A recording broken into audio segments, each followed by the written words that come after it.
2 घंटे से ज़ायद की ये मुलाकात भी रही है। उन्होंने नून लीग में शमूलियत की दावत दी है, उन्होंने मुस्बत जवाब की बात की है, कहा मैं मशवरा कर लूँ। उससे पहले जहांगीर तरीन से मुलाकात हुई है। तो ये खासी वो डेवलपमेंट है जो अब्दुल अलीम खान या जहांगीर तरीन ग्रुप का एक जो बड़ा ग्रुप बन चुका है MPs MNs, तो फिर PTI के लिए, सूबाई और वफाकी हुकूमत के लिए तो ख़तरे की घंटी लंदन में बज गई है। देखिए, खतरे की घंटी तो पहले दिन से बजी हुई है और गवर्नमेंट अब इसको किस अंदाज से टैकल करती है ये देखना होगा, क्योंकि जो हमारे पास इतलात हैं सीनियर रहनुमा और वफाकी वज़रा के साथ उठने बैठने के बाद जो इन्फॉर्मेशन हमें मिल रही है उसके मुताबिक ये लोग 18 तारीख को पार्लियामेंट के इजलास कॉल करने जा रहे हैं और 18 से 21 के दरमियान इन्होंने तहरीक अदम एतमाद को निपटा देना है। हाँ, इमरान खान साहब को कहीं ना कहीं कॉम्प्रोमाइज तो करना पड़ेगा। वो कॉम्प्रोमाइज पंजाब में होता है तो आला को और को देने की सूरत में अलीम खान तरीन ग्रुप के साथ दोबारा से स्ट्रेटेजाइज करने से होता है या फिर गिव अप करने से होता है, ये सब नजर आ जाएगा। जो मेरा एनालिसिस है, जो मेरी अंडरस्टैंडिंग है, कल जितना भी पार्लियामेंट लॉजेस में मामला हुए उसके बाद प्राइम मिनिस्टर के जो करीबी हल्के हैं उनके साथ जिस तरह मेरी गुफ्तगू हो रही है उसे मुझे जो मैं असेस कर पाया हूँ वो यही है कि ये तहरीक अदम एतमाद प्राइम मिनिस्टर के खिलाफ जो होने जा रही है उसको तो शायद ये सर्वाइव कर जाए, लेकिन पंजाब की पॉलिटिक्स से नहीं बच पाएंगे। व्हाट आई अंडरस्टैंड इज के पंजाब की पॉलिटिक्स खड़ी करने की रहेगा। जी जमील, मैं चाहूँगा कैसे वज़ीर आज़म बच कैसे पाएंगे और तो अब क्या दिया जा सकता है और कैसे दिया जा सकता है, किसको दिया जा सकता है पंजाब में? देखिए, पंजाब का तो पहले बता दिया, पंजाब पे इनको कंप्रोमाइज करना पड़ेगा तभी इनकी वफाक में पोजीशन बच पाएगी, अदरवाइज वफाक भी कंप्रोमाइज हो जाएगा। कैसे की बात जो है ना, मैं पहले भी एक दफा आपके साथ ट्रांसमिशन में ये बात डिस्कस कर चुका हूँ कि हुकूमत जो होती है ना वो लूजिंग एंड के ऊपर होती है। हुकूमत के पास तमाम वसाइल भी होते हैं और उनके कनेक्शंस भी होते हैं, पैसा भी जाहिर है कि रिसोर्सेज भी होते हैं। तो यही इसी वजह से पाकिस्तान की जो पुरानी तारीख है उसमें वज़ीर आज़म के खिलाफ कभी नहीं तहरीक अदम एतमाद कामयाब हुई। इस दफा खुद अपोजिशन पर लगी हुई है, डटी हुई है, गवर्नमेंट अपनी जगह पर डटी हुई है, नेक टू नेक है और खान साहब के जो करीबी हल्के हैं वो बस चाह रहे हैं कि किसी तरह खान साहब की पोजीशन जो है वो सर्वाइव कर जाए।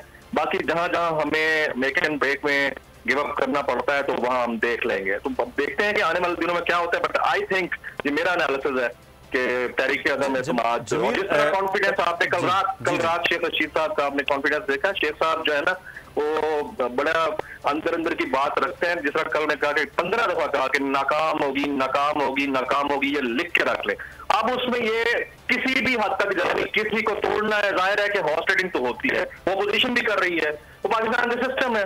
अब इसमें अपोजिशन हॉर्स ट्रेडिंग करे, गवर्नमेंट हॉर्स ट्रेडिंग करे, अपोजिशन बंदे गायब करवाए, गवर्नमेंट गायब करवाए, by at the end of the day result will matter. और रिजल्ट जो है वो आपको 18 से 21 तारीख तक यानी 23 मार्च से पहले पता चल रहा है। सही। अच्छा, एक चीज़ जो इस वक्त है पंजाब की, अगर हम बात कर लेते हैं, जैसे आप फरमा रहे थे जमील कि काफ लीग है वो खुद चौधरी शुजात जो है वो मिलने के लिए अपोजिशन लीडरान से इस्लामाबाद पहुँच गए। उसके बाद अलीम खान साहब हैं वो मियां नवाज शरीफ से मिल रहे हैं, जहांगीर तरीन से उनकी मुलाकात होगी, वो पूरा ग्रुप पैरेलल चल रहा है। तो अगर पंजाब में ये दो अलग अलग चीज़ें चल रही हैं तो किसको खुश और किसको नाराज़ किया जाना है? फिर अगर हम सिंध की बात करते हैं तो MQM वो भी मुलाकातें कर रही है, GDA ने इमरान खान साहब से मुलाकात से इनकार कर दिया पगाड़ा साहब ने, तो BAP की अपनी जो है वो मामलात हैं वो भी ग्रुप बंदियों का शिकार है, ख़ुद PTI के अंदर भी चीज़ें बलूचिस्तान में। तो फिर ये मरकज़ में क्या ऐसी चीज़ होगी जो दी जा सकती है बाकियों को कि पंजाब भी दो जमातों, दो ग्रुपों के दरमियान भी बचाया जा सके? देखिए, वजारतें रीशफल होंगी, वजारतों के ऊपर कॉम्प्रोमाइज होगा, किसी को ऐसे PM बना दिया जाएगा, BAP नाराज है तो उनको कहीं ना कहीं खपाया जाएगा, MQM को कहीं ना कहीं खपाया जा रहा है। आप लीग की ब्लैकमेलिंग को अगर तोड़ा जा सकता है तो वो इसी तरह है कि जहांगीर खान तरीन ग्रुप और अलीम खान जिस तरह अभी फरमा रहे हैं कि नवाज शरीफ साहब से उनकी मुलाकात हुई है, अब उसमें से क्या निकलता है ये आने वाले दिनों में हम देख लेंगे। लेकिन हुकूमत गिविंग एंड के ऊपर है, लूज भी वही कर रही होती है। अगर अपने इत्तेहादियों को नहीं देती तो मार खाएंगे। और जितनी बॉडी लैंग्वेज हम कॉन्फिडेंट देख रहे हैं इर्द गिर्द, देख एक आज से 4 दिन तक आज सिचुएशन में देख के आया हूँ, उसे लगता है कि इन्होंने तय कर लिया है कि जहां जहां इत्तेहादियों को हमने खपाना है खपा देना है। अब बीएपी के अभी मुझे थोड़ी देर पहले मिनिस्टर फराज बुख्ती साहब से बात हो रही थी, उन्होंने कहा कि जी हम मान जाएंगे लेकिन हमारी कुछ बातें हुकूमत को माननी पड़ेंगी। अब कितनी कौन सी बातें माननी पड़ेंगी, कहाँ वजारत देनी है या कहाँ पर SAPM रखना है, ये देखना होगा। आज की खबर ये भी है कि 8 अरकान नून लीग के वो PTI के बड़े क्लोज कांटेक्ट में है और उनके साथ किसी वक्त भी इनकी डील हो जाएगी। वो किस तरह से होगी ये देखने को मिलेगा अगले 3-4 दिनों में। तो ये बड़ी विन विन सिचुएशन है, ये डेवलपमेंट होती रहेगी। हुकूमत अपनी जान जल्दी जल्दी जितना छुड़ाना चाहती है, अपोजिशन जितना जल्दी हो सकता है अपने नंबर गेम को स्ट्रांग कर ले, क्योंकि हालात अगले 4-6 दिन के अंदर हमारे सामने होंगे, बड़े क्लियर हो जाएंगे। पंजाब में इनको गुलजार साहब को कॉम्प्रोमाइज करना पड़ेगा, किसी भी लेवल पर जाकर कॉम्प्रोमाइज करना पड़ेगा, क्योंकि वहां पर हालात ठीक नहीं है PTI के। अच्छा लगारी साहब, पंजाब में मुज़दार साहब की कॉम्प्रोमाइज करने से मियां जो इमरान खान साहब हैं मरकज में, वो बच सकते हैं? बात यह है कि वो कल का दिन था और कल का दिन गुजर गया। कल का दिन वजीर आजम के पास एक ही ऑप्शन था कि वो फौरी ये ऐलान कर दें कि उस्मान बुज़दार को हटा दिया गया।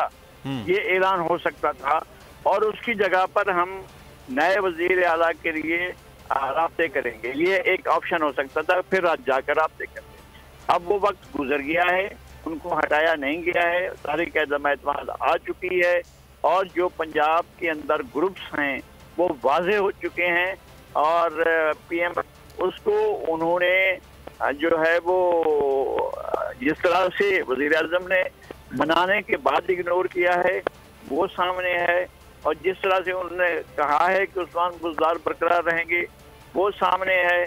और उसके बाद जो है अलीम खान के लिए और जहांगीर तरीन के लिए जिस तरह दरवाजे बंद कर दिए गए वो सामने है। सही। और जिस तरह से लगारी साहब हमारे साथ रहेगा। सब्सक्राइब करें और बेल दबाएं ताकि कोई खबर रह न जाए।